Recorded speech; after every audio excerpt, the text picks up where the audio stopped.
Hey guys, and welcome to the Bayern View. I hope you guys are all doing well. Big up to absolutely every one of you.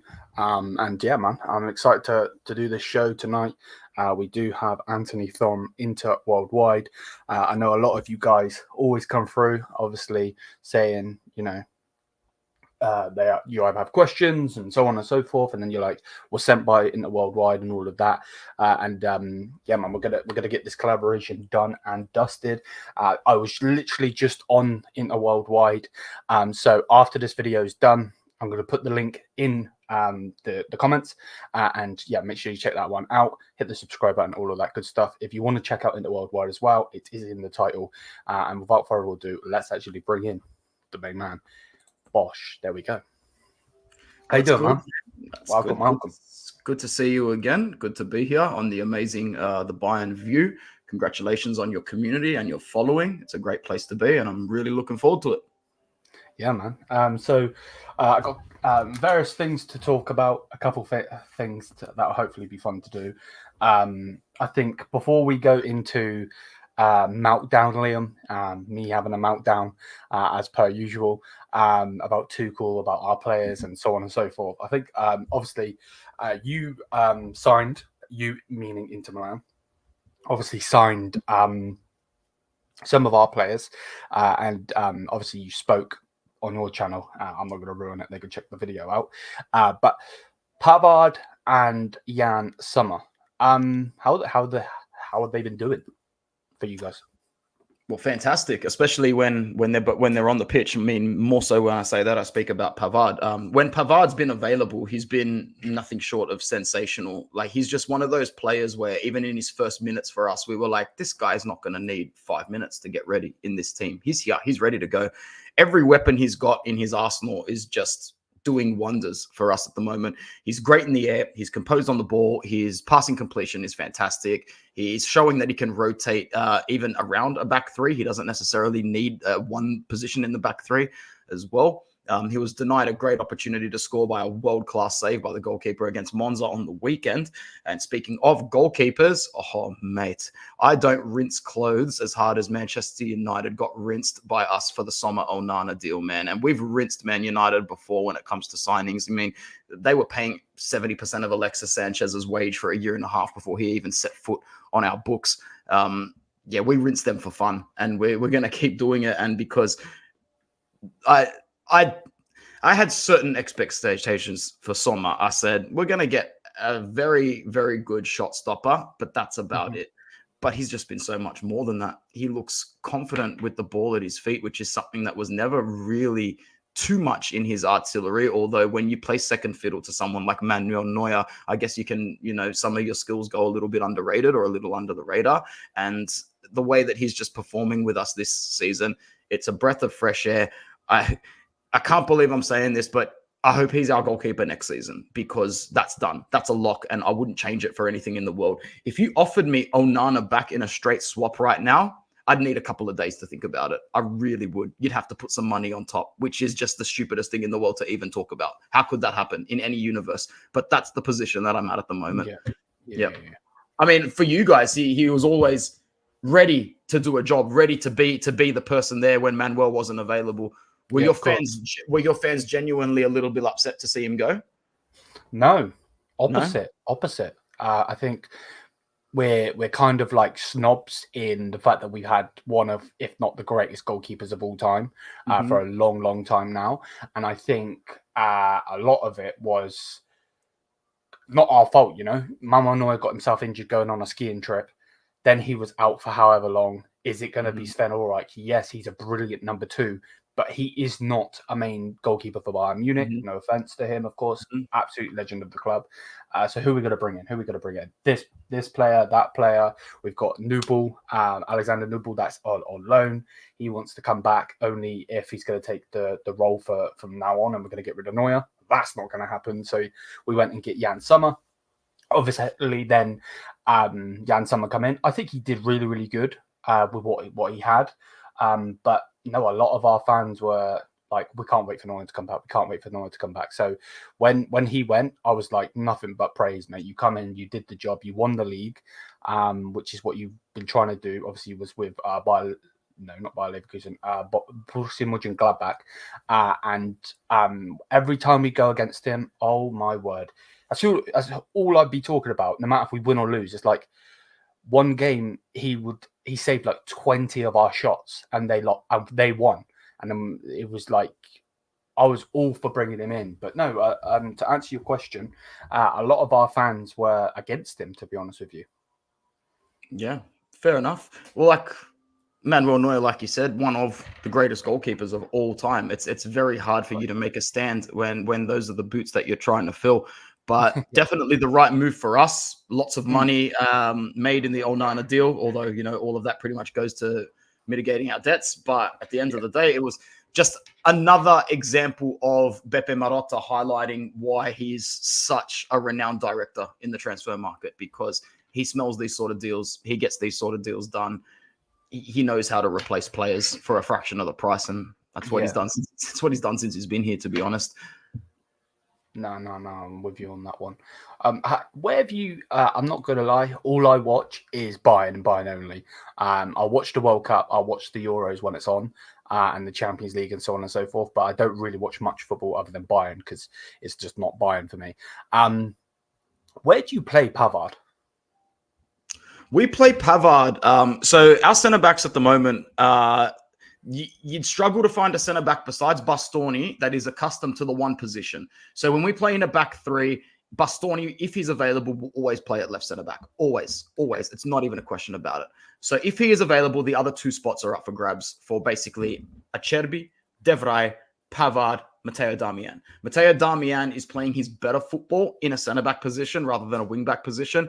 He's one of the most underrated players that could be at any club, and he needs to play for your club for you to appreciate him. That's for sure, because if you speak about Darmian to the outside world, they'll look at you like you're talking about an absolute nobody. He could not be further from that. He is very, very, very important to a team when it comes to a tactical setup in Italy, and he does a job better. We've had discussions about him before, and people from other teams have agreed. He is the most versatile defender in Serie A. Versatile in terms of you would have him and play him anywhere. The guy's called up for the national team, and he still plays for the national team as well.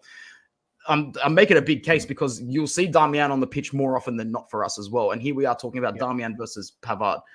Pavard was injured for a little bit, but when he has been available, he's either rotated at the right centre-back position with Darmian or Acerbi, providing that Stefan De Vrij is playing in the middle. If De Vrij is available and preferred, De Vrij will play in the middle of the back three. So Pavard is generally rotating in between that centre-back and right centre-back slot. I can't remember exactly, but I'm pretty sure he did play a game at left centre-back in a time where Bastoni was injured. But we've also got, I know that Fad said it in the chat, Jan Bisek as well, who's come over from the Danish league and has just been playing really, really well when he's been given the opportunity in either that right centre back position. I don't think he's played left centre back yet, actually. So at the moment, we're a little bit spoiled for choice in terms that we've got a fair few centre backs to choose from. When Benji's been available, he has no hesitation taking the ball on. No hesitation playing a direct pass, no hesitation joining that sort of mid-gap in between the back line of midfield, sort of flirting up to around when Barella can take more. If Barella wants to push out a little bit to the right, which he does, Barella as a midfielder loves to hug the right-hand touchline. You might even see Benji move up a little bit into what looks to be a sixth position, but he's not playing there for the game, that's for sure. Our transition play under Inzaghi has improved a lot, so it's not abnormal to see players flip and float in between narrow parallel positions with each other. Yeah. Because I know before you did sign him and he was a Bayern player, obviously Thomas Tuchel was trying to keep him. And I know a lot of the people in the board and everything wanted to keep him because he is that utility player that can play right back and can play centre back. It's very interesting as well because before he left us and he was deemed to go out, he was not staying, blah blah blah. He had I want to say an offer from Manchester United, I think, but I think he wanted to go to Italy because of the free back formation that you guys play, because he wanted to play centre back. That was the main problem of why he wanted to leave Bayern, because we were always playing him right back. Even when we had Mazraoui, we were still playing him right back. So I think that was one of the main reasons. But yeah, if he's playing in a centre back, no wonder he's he wanted to go to you guys. So yeah, no, 100. I'm with you on that one. Another thing I want to talk about is your signings. Obviously you signed Pavard and you signed Jan Sommer. Did you make any other signings off the top of my head? Obviously, you just said about the guy in there. Yeah, so we had a very active market, contrary to what the media and what our rival fans like to say about us being poor and making fun of our transfer market all the time. We always end up having a more than successful transfer market, even when we have to let our big assets go. It's been something that we've all been, sort of getting used to. We won the title and had to let Hakimi and Lukaku go straight away. So it's something that we've just gotten used to. We still had a very active market. We signed Davide Fratesi. I'm not too sure if you know who that is. We got him from Sassuolo for a package of about 27.5 to 28 million altogether. He was one of the better midfielders for Italy in the national team leading up to the Euro qualification as well. And when he's been asked to play, he performs quite well. He's got a couple of goals off the bench, one in the derby, another one against Monza on the weekend. And, a lot of fans are even saying that when Nico Barella gets run into the ground, we should be playing Fratesi a little bit more. A lot of fans want Fratesi to replace Henrik Mkhitaryan in the starting lineup. However, he's not the same player as Mkhitaryan. Mkhitaryan brings a certain progressive dimension to that midfield in terms of actually being the one that can connect it to the front a little bit better. Besides these guys, I know that there's a couple more as well. We actually, one of the signings that I really liked was a bloke called Carlos Augusto from Monza. He's a left wing back, and he was one of the better left backs in Serie A last season. We got him for 14.5 million, which was actually a really good price considering we got that for Robin Gosens, letting Gosens go. So it was literally a straight swap. I like Gosens, especially when he was at Atalanta, but his better years are behind him since his injury. Unfortunately, still a great player. Yeah. He's in the Bundesliga, right? Yeah, he's at Union Berlin at the moment. Yeah, I knew. Yeah. I had a feeling. Yeah. Are they still in the relegation zone, or have they clawed their way out of that? Let me have a look. I'm not. Because I know Bonucci's going to Fenerbahce now. That guy is mooching a living still. I don't know how he's doing that. He's going to walk headfirst into the Turkish title. Well done for Bonucci. They are just above it. Just above relegation. Yeah. So he's probably one of their better players in that team. So besides those players that we just spoke about, Alexis Sanchez came back, unfortunately. Marko Arnautovic. No, I am a fan of Alexis Sanchez throughout a career span because he's such a brilliant, talented player. And when he first started playing for Inter under Antonio Conte, he was like, you could not ask for a better player to be your first reserve forward than him. Like, he was ready to start. And when he did start, he scored. He played well when he started. Now he's just too many games missed starting as you get older. He's just no chemistry with the rest of the team. Can't dribble past the player anymore. Can't beat a man the way he used to. Gets bullied on the ball. Obviously isn't tall enough to get aerial. Yeah. Since he's come back, he's been a disaster. Marko Arnautovic has been slightly better than Alexis Sanchez, but he was another panic buy towards the end of the market. And that's why even with a forward pack of Lautaro, Marcus Thuram, who was the other signing, he's probably one of our best ones, if not our best one so far. Totally forgot you had him, to be perfectly honest. It slipped me for a second as well. Look, it's the fact that we've got Thuram, Lautaro, Arnautovic, and Alexis Sanchez, and we're still in the market for a striker this January should tell you everything you need to know about the two that we signed. Not Thuram, the two that are on the bench, because Thuram's been awesome. He's been electric. I think he's got something like 8 goals and 7 assists now already. Halfway through the season in his first season for Inter, which is pretty damn good. Yeah. Because we were looking at him, and from what the media says, and obviously you can't always go from what the media says, because a lot of it, like I said on your channel when we were talking, is a lot of it's BS. But from what the media were saying when he was going to be a free agent, was that he wasn't good enough to be a Bayern Munich player. I would have taken him 100%. Maybe that's because they had their sight set on Harry Kane and knew that, they couldn't afford to put him on the wages as well as Harry. I don't know. But yeah, I'm glad he's doing good because he is a very, very good player. Very good player. And his brother's also doing amazing now, isn't he? In the Yeah. So we'll see where he goes. Absolutely. On the Bayern signings, obviously, I'm very opinionated in myself. I don't like Tuchel. We will talk about Tuchel. But On the Bayern signings, from an outsider's perspective, what do you make of the signings Bayern made?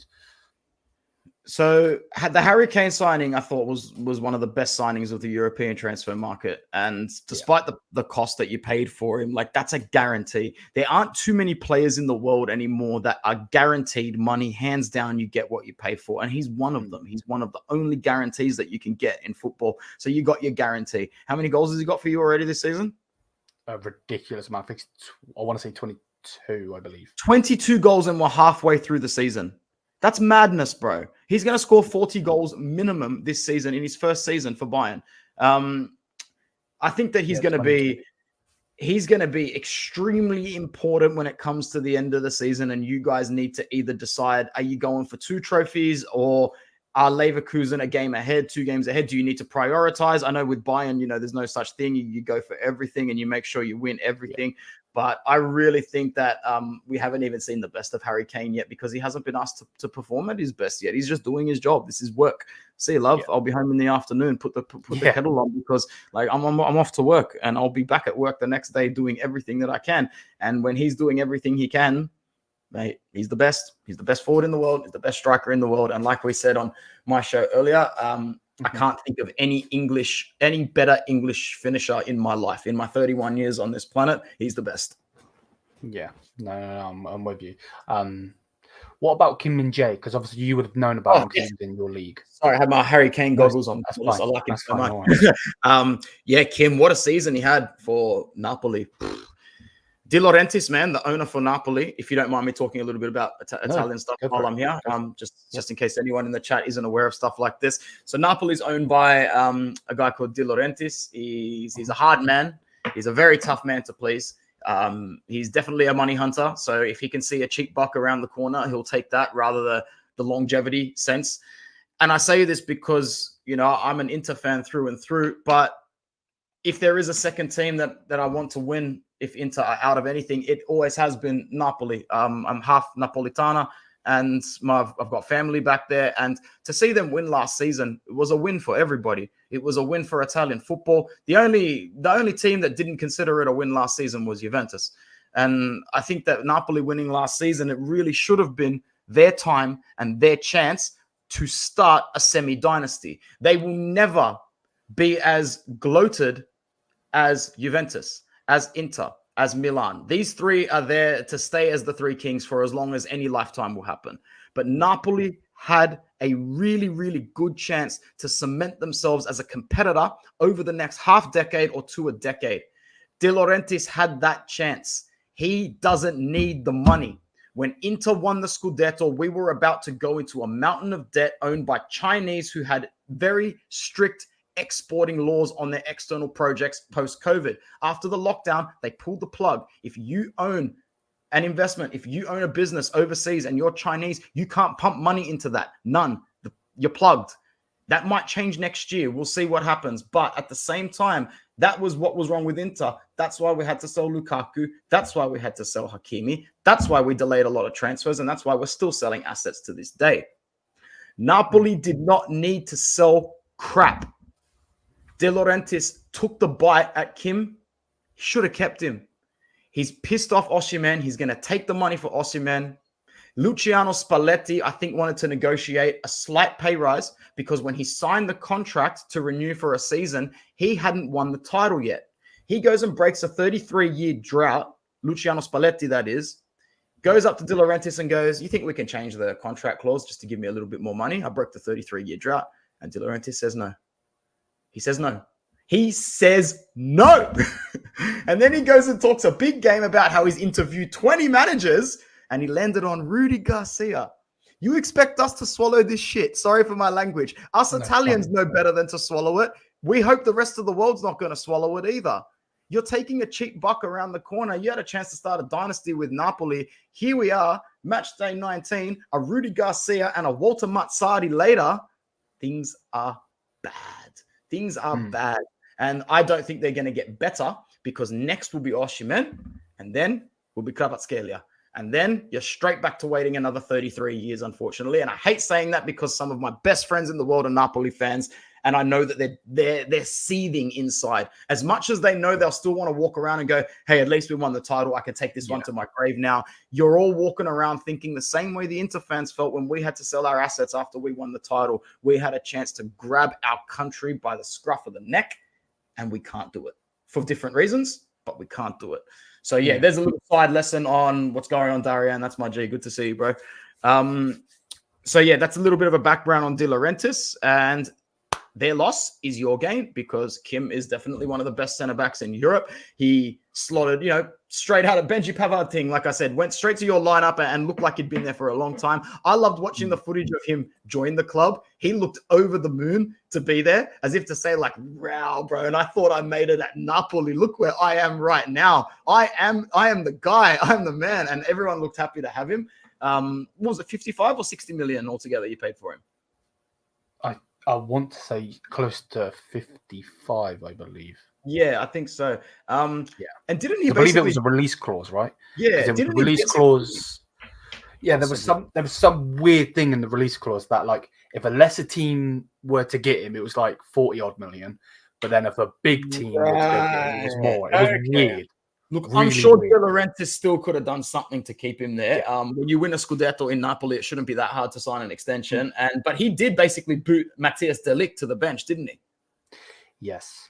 Does De Ligt ever start for you guys, or is he considered a bit of a waste of a transfer from you guys? So it's kind of mind blowing, right? Because last season, before we even signed Kim and Jae, obviously we win the league on the last day because of the guy behind me, Musiala, and De Ligt was our best player. If you take away Musiala, De Ligt was the best player at our club. He was absolutely brilliant. And then Kim and Jae's come in. He got a bit of an injury, then got injured again from that injury. And ever since, he's been playing catch up with both of them. It's kind of nuts. He has started the last game, but that's because Kim and Jae's at the Asian game, the Asian thing, the cup thing that they do, and he's obviously playing for Korea. So it's kind of nuts to see what's going to happen. There is news today, which I will be doing a separate video on. So I don't want to be speaking too much. That if he doesn't get more game time, he will be pushing for a move in the summer, which is nuts to say, as he was our best player last season. Yeah. But yeah, like I was saying, he was our best player last season, and when we signed Kim, it was a lot of, it's going to be Kim Min Jae and De Ligt. Wow, it's going to be magic. And Upamecano was like being pushed to the bench, and obviously there's that famous meme of him being called Upper Maguire and all of that. So yeah, it was kind of nuts. But I really don't want him to leave, if I'm honest with you, because I think we've got three of the best centre backs in the world. Not the best, but three of the best, especially young players as well. So yeah, like on I can never say his name, so I'm going to call him Kvara. He plays for Napoli. You will know how to say his name. I'm pretty sure you did just say it. He was being linked to Bayern Munich. What do you think about him coming to Bayern? Do you think it was Kvara? Did you say? Yeah, is it Kvara? I can't say his name. Kvaratskhelia. Even I'm not saying it 100% correct. What a player. But like you see these players where they have one season and then the next season after that they dial it back. Like, it's not all his fault at the end of the day. He's not playing in that winning system. He's not playing under the same manager. The fact that he played as well as he did last season, that'll always be what people look at. And I think that he deserves a transfer. He might be jumping the gun a little too soon with a Bayern or a Real Madrid. It's hard to say because last year, like, he was probably the best in Europe at his position. But it's one season in Serie A. It's one season for Napoli in Serie A. It's a whole big bad world out there. As much as I'd love to see him gain a big transfer and do well, part of me thinks he'd get a big transfer and sort of fizzle into the background. And we don't want to see that. We really don't want to see that. We want longevity in his career. So 100%. It's a tough one for me because all I've got is the season and a half to go on. Before that, didn't know him from a bar of soap and definitely wouldn't have thought of ever pronouncing a last name like that either. Yeah, most definitely. No, I'm with you on that one. Most definitely. What's the chat saying? De Ligt has been injured so much, but I think he will play next to Kim. But Upa has been amazing this season, so We will see. I think Tuchel will try a 5-back, which yeah. So Bob is a good friend of mine from the Netherlands, and he's a Tuchel in type of person. Shouldn't have said that, but it just is what it is. And he likes to troll me all the time about Tuchel because I can't stand him. I don't want to see us playing a 5-back, bro. Oh my word. Yeah, no. It's not pretty. Yeah, no, I don't want to see that one. Dane has asked if you had to choose one Bayern player now, who would you pick? If I had to choose one Bayern Munich player to come to Inter now, Yes. that's a really good question. I mean, there's a whole bunch, but if I need to think about where we need it the most, like, okay, let's say for sake of argument, I'm not allowed to choose Harry Kane because I think it's a one-dimensional decision. Yeah, because otherwise I would choose Harry Kane. If we were to get him in January, we'd piss the league we wouldn't lose a game again. We wouldn't drop a point again. That's a tough one, man. It's a real tough one. Like,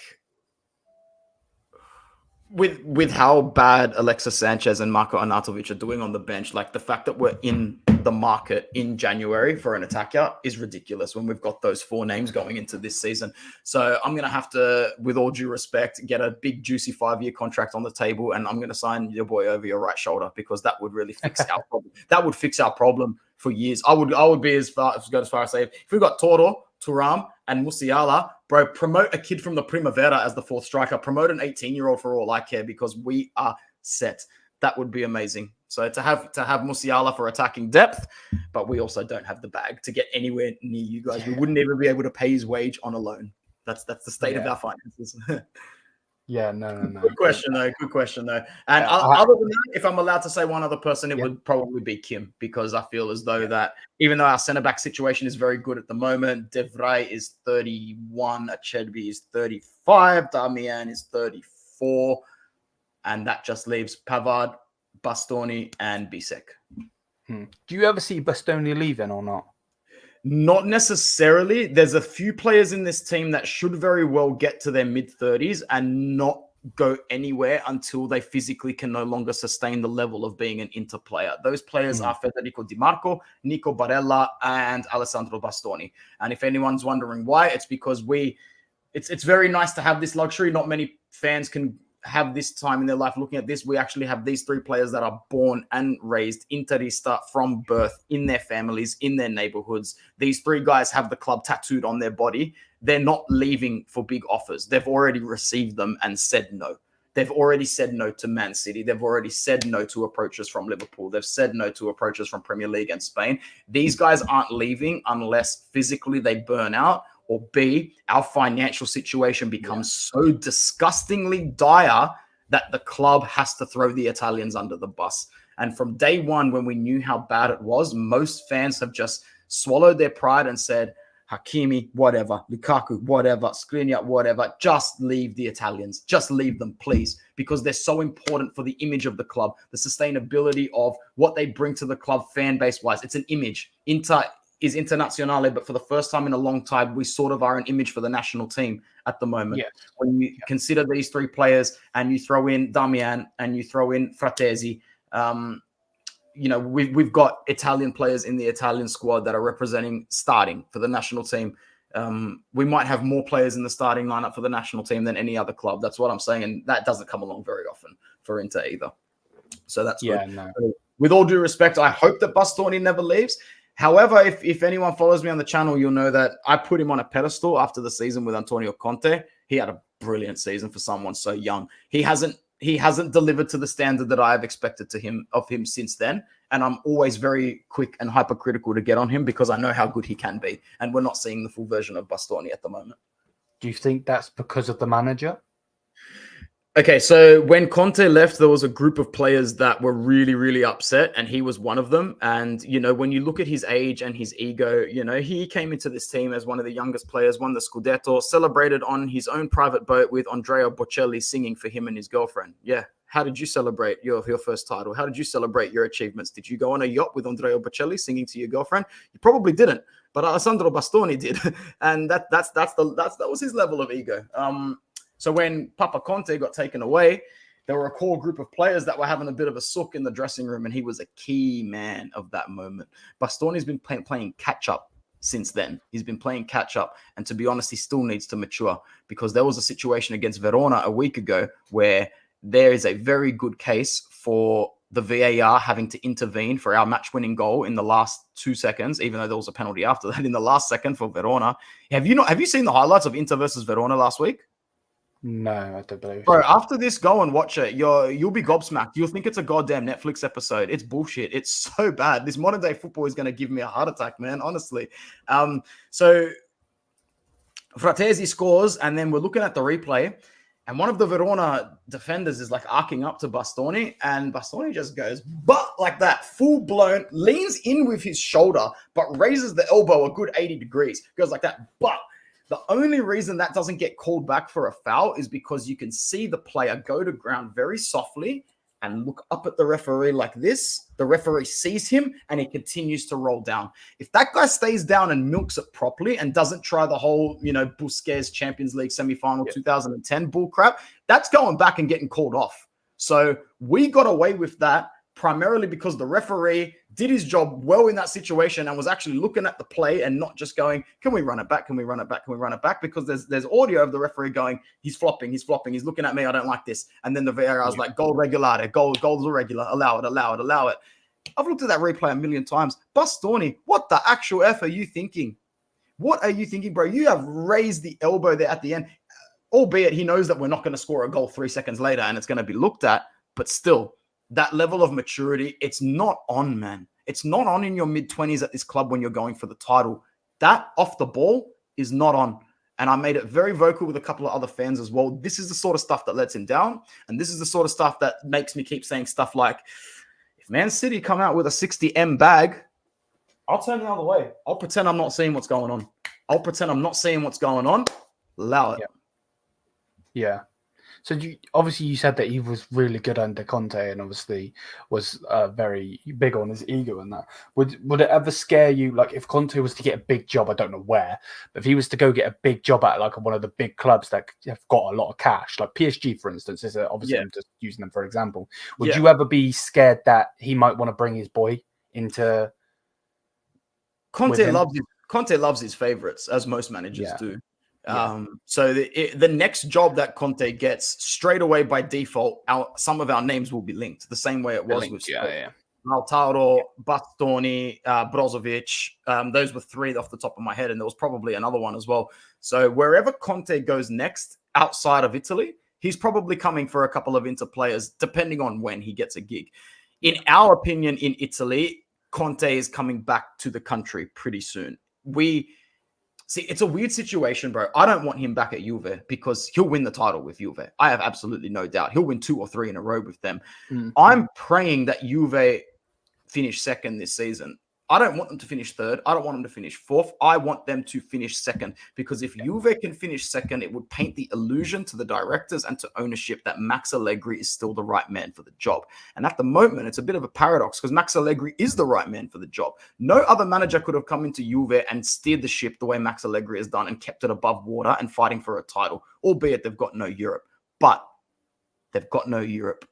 Max Allegri's winning games 1-0 religiously. You throw in midweek football to him, that Juve team's coming 4th or 5th this season. I guarantee it. So if they can finish second this season, keep Allegri and play in Europe next season, it'll be another 2-3 years before you see Juve win the title again. If they don't win it this season and completely pip us out of it, they won't win it again for another few years, in my opinion.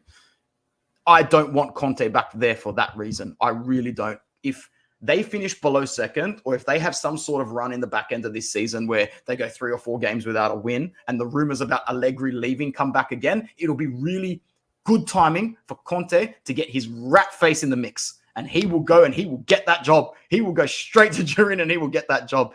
I don't want him back at that club. There are whispers of him going to Napoli or Milan. Look, if he goes to Napoli, whatever. I'd love to have him back in the league because I do like him as a character and as a manager. Obviously, I don't want him to go to Milan. It would be shitty of him to go to our cross-city rivals. I don't think he will go there.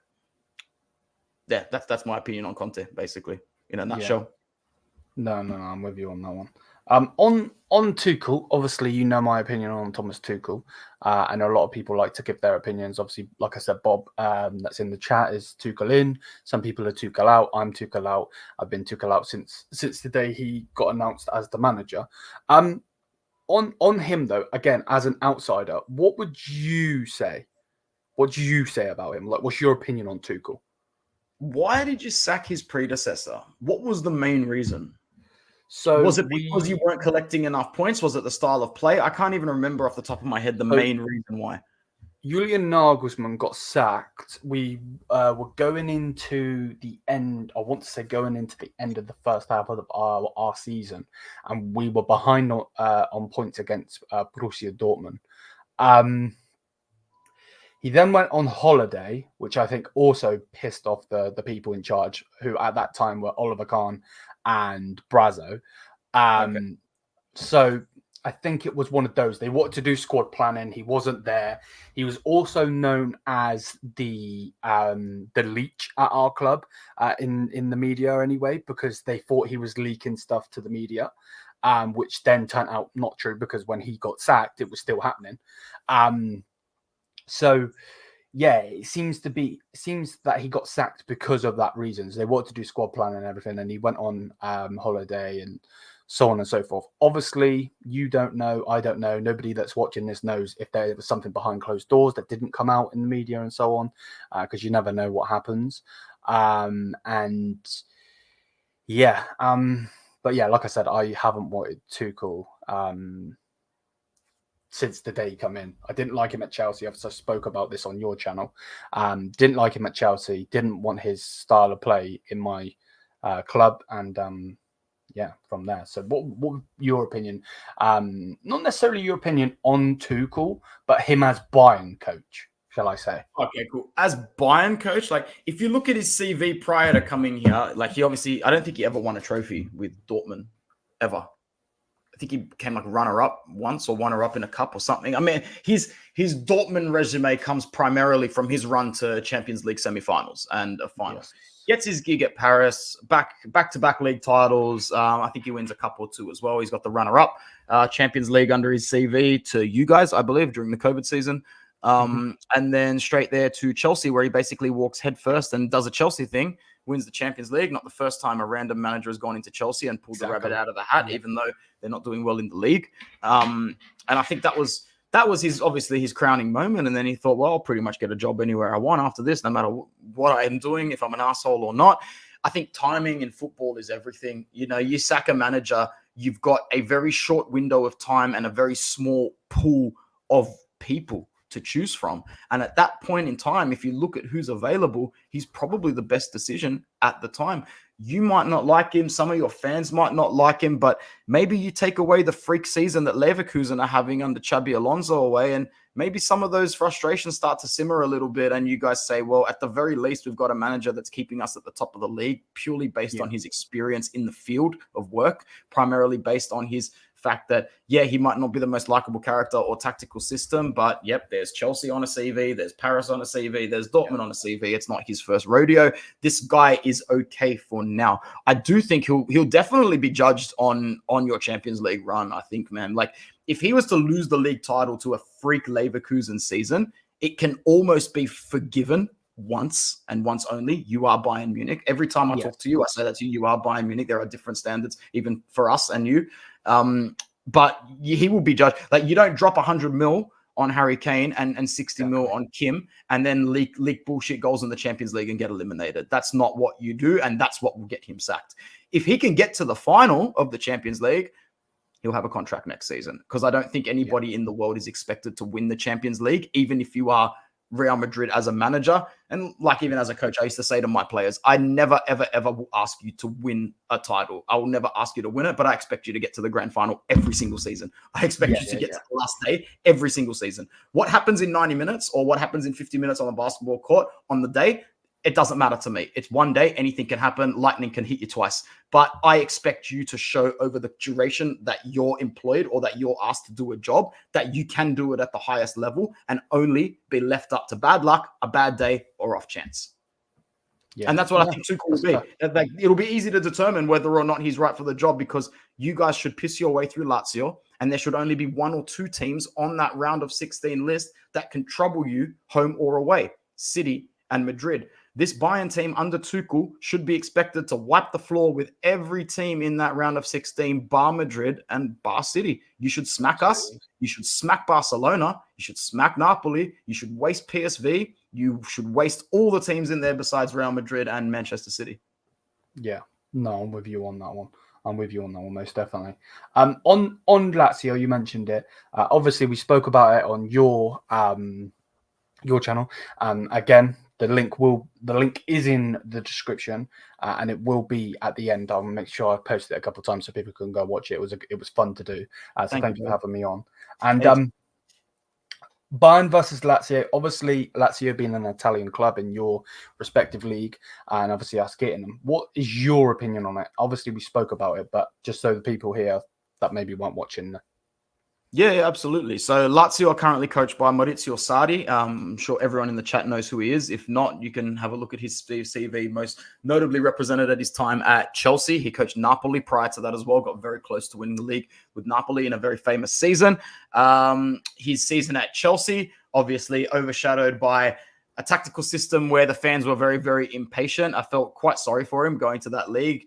Maurizio Sarri is an old school coach, and you probably won't find a coach in any of the top 5 European leagues that looks that pissed off and that over football as he is. We're all saying at the moment that this might actually be his last job. He looks ready to quit. He doesn't like VAR. He doesn't like referees. He hates the modern game. Like, he's done. I see Maurizio Sarri, no matter what he does with Lazio now, taking a backseat after this season and coaching a mid-table side or a bottom league side. He might even go to second division for all I know. I'll be very surprised if he wants to kick on. That being said, he motivates his squad in a certain way to play a system, a tactical system that just pretty much ticks. He's not the best man motivator. Like I said on my channel, if you can lock up a couple of players in their midfield progressing to the attack, you should be fine. They no longer have Sergio Milinkovic-Savic, who was their best player of the last 5 years, borderline with their top goal scorer, Ciro Immobile, who now looks like almost a shadow of himself. He's quite easy to knock off the ball. He's a diver and a flop on his best day. I really don't think your defense should have too much trouble with Ciro Immobile. Just don't give away stupid penalties, because most of the time he'll go to the spot and score. Watch out for Zaccagni. Like I said on my channel, he's an absolute asshole, and he will make sure that he's the one that wants to get under the player's skin. He has no filter, and if he needs to one-up your players mentally just to get one bad call to change the flow of the game, he will do that with all of his studs, trust me. Felipe Anderson, as much as a threat he can be off the ball, finding different spaces and getting in different good nooks and crannies to score. Not great progressing the ball anymore. Quite flat when it comes to one-on-one, so you shouldn't have a problem with him. It's really going to come down to Luis Alberto, in my opinion. Luis Alberto, still one of the better midfielders in Serie A, technically has vision and flow in different spaces in midfield and can genuinely drift in and out from the left-hand side to the right as well. He prefers more of like the central to the left as well. So just watch out for Luis Alberto. And like I said on my previous channel, I see you guys wasting them over 2 legs. I think that you guys will win 4-0 at home or 4-1 at home and win 3-1 or 3-0 at the Olympico. I will take this moment to pay a respect to Sven-Göran Eriksson, though, who had a fantastic career at Lazio coaching them, and they're currently supporting him through his battle with cancer. So shout out to that. Yeah. But I can't, sorry to sidetrack and say, I can't say anything else good about Lazio at the moment. I know that they're back in 5th position, but they were as low as about 12th or 13th this season. They played some really flat football, and I don't see them troubling you at all, because Sardi will just have one job, and that's to get them into the top 4. Just come 4th. If they can come 4th this season, they'll see it as a trophy. Lazio will. The top 4 race in Italy is going to be like neck and neck stuff. It'll be a really, really good one. Yeah, no, I'm with you on that one. And hopefully that guy does well, because obviously football's football, but you know, your health and everything is way more important than anything else. So yeah, no, 100%. On Luis Alberto, he's just a typical Spanish player, though, isn't he? You know, just oozes the passes. And I've seen a little bit of him. Obviously, I don't watch anything other than Bayern, but I'll watch him coming up soon. Hopefully he doesn't kick our absolute butt. No, I agree. I said it on your channel, and I'll say it here. I think we will easily go through them. Obviously we know about Immobile from his time at Borussia Dortmund. Obviously he didn't click there like he has obviously at Lazio, and I'm 100% with it. I think, like you said, as long as we don't get the two juggernauts in Man City who work like a robot, and the Real Madrid team that just Galactico is just not the word for it anymore. With what they're building there, I think we should go through on most of it, to be honest with you. On your you got Atletico Madrid. Just a random question, it just popped straight into my head. If you are to get past them, and it isn't if, because obviously how they play, who would you be hoping for next? It just popped straight into my head, so I thought I may as well ask. I'm the sort of guy that when it comes to the quarterfinals, it makes no difference to me anymore. Yeah. If it's Real Madrid or Copenhagen in the next round, it really wouldn't make a difference to me, because to me, like the quarterfinals is where everybody starts to believe things are possible. And if you can get through a quarterfinal against the toughest team, then guess what? You're probably going to go and win the whole thing. So feed me anybody. Just don't feed me Manchester City. Just because I don't want to play them. Like it's not even about them being a hardcore better team than us. I still think Real Madrid have got their number. It's just about, I'm not bothered for it. I don't want to see them. They make me sick. They're gross. Just leave me alone and go and stay in England for all I care. Yeah. But I really wouldn't bother me. But if we're saying that who we would prefer, I do think that if we get through, I do fancy PSV and Arsenal to qualify out of their legs. And if that happens, then give me PSV or Arsenal, because this Inter will knock both of them out. Yeah. No, I'm with you on that one. Arsenal, they're a very, very good team, but at times they just don't. It just doesn't seem like it's working. It's weird. Their fans had a couple of their fans were saying that they wanted Inter on Twitter, and then it turned into like a meme and like a big debate. And then a few of their fans said Inter have no European history. And then a couple of our Inter fans were commenting like, dude, you were literally alive when we last won the Champions League. You were in the tournament. It's ridiculous. So Arsenal fans are just, they're the karma gift that keeps giving. Yeah. So I'd love to kick Arsenal on their ass, bro. They've got some weird ass fans, without a doubt. That's definitely got to be one of those. We have answered that one. And we said no on that one. We've answered that one on who you would choose. Limas, his favourites to win the Champions League. Who would your favourites be to win the Champions League? Madrid are the favourites to win the Champions League. Look at the way they handle themselves on the big stage. You know, they don't even shift into first gear until they need to. I think that they're going to win it again. They're hard. They're like as a mutual as well. Like, I don't know how you feel about them. Obviously, you guys have had some run-ins with them more recently than we have, but they're really hard to dislike. I know they're a powerhouse, but when you watch them play, the players and that white jersey, it's almost like it's too hard to dislike. Unless you're a Barcelona fan, I don't know many people that dislike it. Yeah. Yeah, no, I'm with you on that one. It's like with us, Ronaldo destroyed us at one point, and obviously they've beaten us most of the time. But like, it's kind of one of those things where it's like, you don't like them, but you kind of have to respect them. Yeah, big time. They've earned that respect from just the way that they play football, the way that they tied down players. Every young player wants to go to Real Madrid. You know, you've got the likes of Jude Bellingham going there, and he's saying it's his dream and so on and so forth. And it's like, it's nuts, because realistically, he's an Englishman. I know, obviously, this day and age, you think outside of your country, but like realistically, he should be going to like Manchester United or Liverpool. I know he was linked to Liverpool, but like he's going straight to Real Madrid, and obviously, it's just nuts to be straight up, if I'm honest. Yeah, it really is. What about you? If you were to have to say who's the favourites, who would you choose? Well, I'll obviously always back my club, and I think, like you said earlier, the money that we spent, we should 100. I seen someone put in the comments just a minute ago saying we need to reach the quarterfinals or semis. If it's not the semi-finals, I'm going to lose the plot, because no matter who we get or not, Even the team semis, that we bro, have. like over 2 legs, if you can't get through your semi, it's not even about Real Madrid or City. Like you need to go into your semi and win, man. In terms of Bayern Munich, there can be no team in your eyes that are bigger than you. Yeah, 100. You need to have that superiority complex because that's the mental edge that gets you over the line. Yeah. It has to be the semis or the final for me. I would love to get to the final because obviously the final's in London. Nice. Obviously, all of the media will probably take all the tickets. That would be a dream come true to watch them in a final. Yeah. But we'll have to wait and see. And if Thomas Tuchel wins it as well, oh wow, could you imagine that? He'd have two Champions Leagues on his CV, man. No one's going to be able to argue with him. Humble pie, you know. Well, even then, like he'll just know that I've got clout for the rest of my career. I can walk into any managerial room, any discussion, and I can put my Champions Leagues on the table and go, it doesn't matter how I got them. The point is I got them. Where are yours? Yeah, no, 100%. Who is the best 3 tactical coaches out there now? Pep. Yeah, I was going to say Pep, yeah. Klopp. And Ancelotti. Yeah.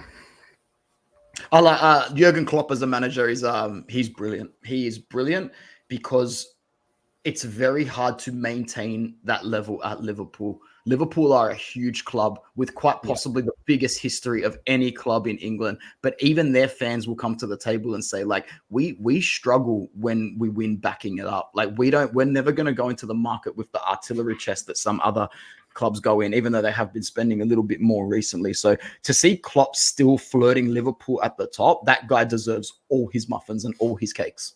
100. I have to agree with you. Again, like I said with the Real Madrid thing, you kind of got to respect him. I can't stand him. I think he's a prick, if I'm honest, but that's obviously from his Dortmund days. I hate Liverpool. They're probably my second or third most hated club on the planet. But when I watched him coach them, when they won the Champions League and won the league, and you look back and I go, there is no amount of hate that can turn me into a moron. Yeah, exactly. You would have to be an idiot to just say stupid things like saying that. We're all football fans first. Exactly. Yeah, 100%. Right, last thing I want to do, something a bit odd, a bit weird. You're not going against Bayern Munich, but I thought maybe, if you don't mind, we would do a combined 11 from Inter and Bayern Munich. Get your opinion. Obviously, you're going to have strong opinions on your players, and then obviously vice versa from me as well. So if I load this up like so. So there we go. Bosh. Where does it put us? It's put us there. Let's go. Cool. Is it going to let me? There we go. Right. Let me get rid of the subscribe thing because it's in the way. Bonk. There we go. So here it is. Goalkeeper. Actually, before we go goalkeeper, are you happy with the formation? We don't play that formation at all and haven't in 2.5 years, but you can still keep it there because we've got the members of the squad to fill it. Okay. So goalkeeper. Neuer, yeah. I'm waiting for this argument. I don't think we'll disagree on too many, you and I. Okay, so just forgive me. Off the top of my head, I won't really be able to relay your starting 11. So if we start at left back, the only players I can bring to the table are Alessandro Bastoni and Federico Di Marco and Carlos Augusto. So I would say Alphonso Davies. Yours is Alphonso Davies. So we're basically going Alphonso Davies versus Bastoni. So everyone drop in the chat as well if you're listening what you think. I'll give you the benefit of the doubt there with Davies. However, if you were to switch this to a back 3, I'd put my boy in it. Bastoni over Davies. Yeah. No, and I'm with you on that one. I think again, bias is going to come to it, of course. I think I would actually put him left centre back, Bastoni. Yeah, I was going to say when we talk about centre backs, he's in my role there. Yeah. Put Davies in for sure, and then if you put Bastoni next to him, that's pretty solid. So if we put Davies there, and then Bastoni, I can't it would help if I spell his name right. There we go. Your other centre back. Well, I was going to say you're going to have to put Kim next to Bastoni because Acerbi, De Vrij aren't going to come to the table there. No, not kind. No. Yeah, okay. No. Kim Min Chi. There we go. Right back. So you would have Pavard there. I know he doesn't play right back, but he can play right back. Is there anybody else but that he can. It's just when it comes to our right backs, we play with a 3-5-2, so we don't really have a pure right back at the moment. We've got Pavard, who's still the best in that position. Matteo Darmian, who can play right back, but we don't really want him to play there anymore. We've got one Cuadrado in our squad at the moment, which we try not to talk about. We try to actually pretend that never happened, and we got him from Juve. There's another one that we got from the market that I forgot about. So if it's not going to be Pavard, it's also definitely not going to be Denzel Dumfries because he's not getting into any of these lineups. We can have a conversation about him if you like, but Denzel Dumfries is one overrated footballer and he will go for an overrated price when we sell him at the end of the season. So I think that from our point of view, you put Pavard, but from your point of view, who are you bringing to the table? So I think the main one I would personally choose would be Mazraoui. Can never say his name properly. But Thomas Tuchel also plays Konrad Laimer there. So, look, I'm going to say that Pavard gets into this 11 over those guys. And I think most managers in the world would still take him at right back. Okay. I'm fine with taking that. Because if people disagree, please let me know, because at the end of the day, Pavard has only played 8 times for Inter this season and he's only started 3 times. So there is an argument against this at the moment, for sure. Yeah, no, 100%. And I might chop this up and put it as a video anyway. So make sure to let me know in the comments as well. Even some fans are saying Pavard. I mean, it already looks like a bulletproof back 5 when we're looking at it at the moment. Yeah, it's looking good. 100%. The wow. The physical, I can't say it. Physical capabilities in that defense is a bit nuts to be right on. So we won't go as CDMs necessarily, because obviously the formation you play, do you have CDMs? No, not really, but that still works for us. I'm sort of visualizing that as just a flat 5 midfield, because we'd usually have Dumfries on the right, DiMarco on the left, and then Barella, Hakan, who drops deeper into the regista role, and Mkhitaryan, who plays slightly in front.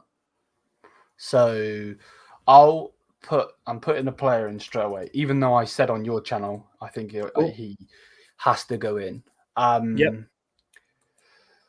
Actually, do I move him to the other side? Where does he usually play for you? So he would normally play on this side, but keep him there, because I do think that, because the other position there is Barella's position, and Barella's the best midfielder in Italy, even if he's been off form the last maybe month or 2. He's just had another child as well, I'm pretty sure. But Nico Barella, besides Lautaro Martinez, is our best player, and I think most people in Serie A agree. So even your man Rajat he's on the ball there with Barella, your boy Ansan's on the ball. So even the Bayern boys know Barella gets in this lineup 100%. You can't not put him in this lineup. There he is. Yeah. There he is. Yeah, no, 100%. And again, is he one of those players, like you said earlier with Bastoni? Is he one of those players that is going to stay? Yeah. But he's our vice captain, and the only reason he's not the captain is because he loves Inter a little bit too much to be the captain. He will complain to the ref. He will throw his arms up. He will get a red card complaining. So there is such a thing as playing for the club you love a little bit too much, and he's that, because he's not captain material as much as we love him. Yeah. No, I'm with you on that one. What position do you want to do next? You can pick. Well, I'm not too sure how you or your fans are going to react to this, but I was more surprised than anyone with the way he's performed the last 2 years. Hakan Çalhanoğlu is on everyone's lips as one of the most surprising transfer successes of the last 3 years, not only in Italy but in Europe. Hakan has been incredible, but the problem is that we can't play him in this lineup because that's his old position that's free up there. We play him behind now. He has taken over Marcelo Brozovic's role, which is another reason why he's getting so much praise.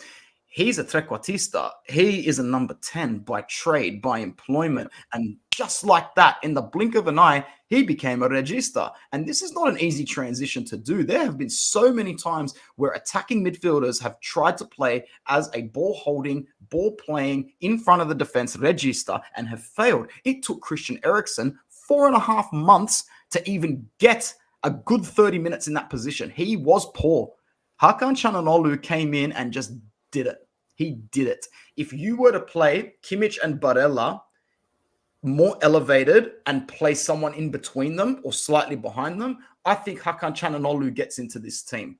However, with that lineup that we're looking at right there, it has to be Musiala because he will get the most out of the attack moving forward. Yeah. The only problem with Musiala is that I'm not too sure how good Kimmich's build-up play has been this season, but Nico's is sometimes 50-50 hit and miss. Nico's build-up play is very good when he's got a little bit of time on the ball, can play a great pass, can really ping something and set something up well. But if you crowd Nico Barella a little bit too much, he's going to turn the ball over a few times in the game. So Musiala might get a little frustrated with how much help he's getting in the midfield, but I would have to go Musiala. Yeah, no, I'm with you on that one. And obviously, Çalhanoğlu was a pain in the ass when he was in the Bundesliga, especially on the set pieces. He was hella annoying. Still yet to score any set pieces for us. That's mad. That's absolutely mad. But he has got 7 out of 7 penalties in a row and 13 in a row since he's come to the club. He hasn't missed a spot kick yet. Yeah. Oh, yeah, Musiala does not surprise me whatsoever. Look at this team already, bro. Right, Ansar has come in with a cool suggestion. So he said, to be honest, Thuram at left mid.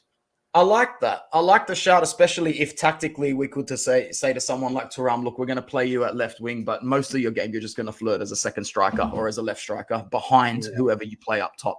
However, we need to take into account that there's only one spot left in this starting lineup. Really, we should be playing with 2 up top because you can't bench Lautaro and you can't bench Harry Kane. So we need to make something work with those 2. And then the third attacker falls into play. Okay, so we'll think about that. I'm not saying we're not going to do it, but we'll think about that. If you were to straight out say Thuram would get in left wing, my debate would have been Kingsley Coman. For me personally, I would go with Coman as well, at the simple fact that Thuram has played wing before, but he has not played wing once in an Inter jersey. So I can't do that. Yeah. I can't put Hakan as your number 10 the same way I can't put Thuram as your left wing forward. Okay, so what we'll do is we'll change this to a 4-4-2. Love it. Then, because I agree with you, Martinez is absolutely brilliant. So I'm with you on that one. Right, where is Barella gone? There. And then I'll put Musiala on the left because he can play there. Beautiful. Like so. Yeah, now we're looking very good. Right. Okay. So everyone that is watching this, obviously we know who the top 2 up there. I don't need to put them in right now. We can talk about them in a minute. Yeah. This is my friend in the chat. What a legend, man. We should link up, man, if you've got your own channel. I used to do a little bit of United content on my other platform, but I just don't have time. But I'm itching to talk about all the inefficiencies and inferiorities, man. Yeah, that's my close friend that I went to school with. He's funny as hell. So I'm pretty sure you 2 would get on. I like Garnacho, bro. I don't mind him. So he has to bring him in. He's obsessed. With that saying, though, to everybody that's watching this, Kingsley Coman or Leroy Sané, what we saying? Who's better on the right for you guys?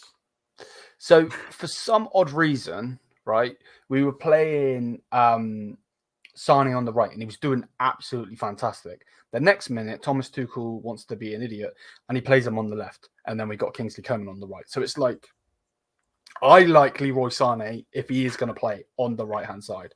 You know, the set of my time lever. So I want to put in Coman personally, but everyone thinks I'm a hater of Sané. I'd put Coman in, to be honest. With the way that Barella likes to get his right-hand side involved behind the defense, Barella and Coman would be, oh man, you can't defend that. You just can't defend that at the moment. And then if you put our 2 boys up top, like that's a ridiculously good team. Coman is the better player, but Sané is the yeah. Okay, I don't watch you guys week in, week out, so it's going to have to be a Bayern call. Yeah. Well, I'm going to put in Coman. I'm sure I'm going to get slated for that, especially how good Leroy's been playing. And then up top, obviously, we've got Harry Kane. Yep. And then obviously we've got Choupo-Moting. yeah, you know that's the top two. Well played, sir. Well played, bro. I had to. I just had to. So yeah, there we go. Obviously, those two have got to be up top. What the main man has been doing for Inter is it always surprises me he doesn't do anything for Argentina. I understand that's because it's the Messi show and all of that, and eventually, hopefully, when Messi pisses off and retires, we'll actually see some other Argentinian players, you know, pop. If Lautaro's first goal against Saudi Arabia in the World Cup counted, everything would be different. Yeah, he's a joke, that shattered him. That whole run back to VAR after he celebrated to the crowd. Even I was jumping up and down. I was like, Tono's just scored for Argentina. And I'm like, no, don't you dare take this away from him. I'm like, he's going to stink it up the next few games now. He's a confidence player, but this season he's proven to us that he's not a confidence player anymore. This is the season for us where he's broken through and went, he's the guy. He is the guy. Yeah. No, I'm with you on that one, 100%. And obviously, what Harry Kane's doing for Bayern is nothing short of amazing. Best striker in the world. Taylor, we're not talking about Eric Dyer, bro. Leave me alone. So yeah, that would be the combined 11. Something fun to do. Obviously, we're not playing each other at the moment, but if it does come to fruition that we do play each other in the Champions League, if we both get through our certain opposition, maybe this would be the combined 11 of that team. I think so. And I'm actually quite proud that we were able to get 4 of our men on this combined 11. And not only that, it seems like all you and the Bayern fans in your chat all agree. No one disputed the Bastoni, Pavard, Barella, or Lautaro included. Well, yeah, I think the only one, if you were to be an ass with it, would be Pavard, because you can't even speak about Bastoni. He's one of the best young centre backs in the world. Barella, again, like you said, midfield wise, I'm sure any club around the world football, Real Madrid, Liverpool, so on, if they got rid of some of their midfielders, they're taking Barella straight off of you with a lot of price. And then obviously same with Martinez. I would have actually loved Martinez instead of Harry Kane. Wait, everyone that's in the chat, because I know you're going to slate me for that. But like when we didn't have when Lewandowski went and so on, I love his speed, the way that he plays. I'm a big fan of Martinez. So and I remember watching, I want to say, was it the Europa League final you were in with Conte? Against Sevilla? Yes. I remember watching that game. Yeah. So, oh my God, leave it out with Dyer, will you? Dyer over Kim. YouTube's just such a troll, bro. Believe it or not, losing that Europa final in context to me hurt more than losing that Champions League final, man, because you feel things differently as a fan at different times. Getting to the final against Manchester City and going in all hyped up just to be glad to be invited to the party, it's a different story. But I was gutted when we lost that Europa League final to Sevilla, because that should have been a European trophy in our cabinet that night. Yeah. No. And to be honest with you, that they are Sevilla are the royalty of that competition, aren't they? How many times they've actually won that bloody competition. But yeah, man, thank you for coming on, and we'll link up again, most definitely. Absolutely, bro. Thank you for having me on. It's a pleasure, and thanks to the people in the chat who made it an enjoyable experience. I'll see you guys next time. Yeah, 100, bro. So yeah, smash the thumbs up, hit the subscribe button. Let me copy this. Make sure to everybody that is in the chat watching this, if you're watching this as a playback, go and check out the video on Inter Worldwide. The channel is also in the title. Click it, subscribe, go over there. We're always in our live streams, videos, so on and so forth, getting people, coming in, communicating with me, having a laugh with me, especially about Eric Dyer, and then saying that they've been sent from Inter Worldwide. So massive love as always. Smash the thumbs up, hit the subscribe button, and until then, people, peace out. Ciao.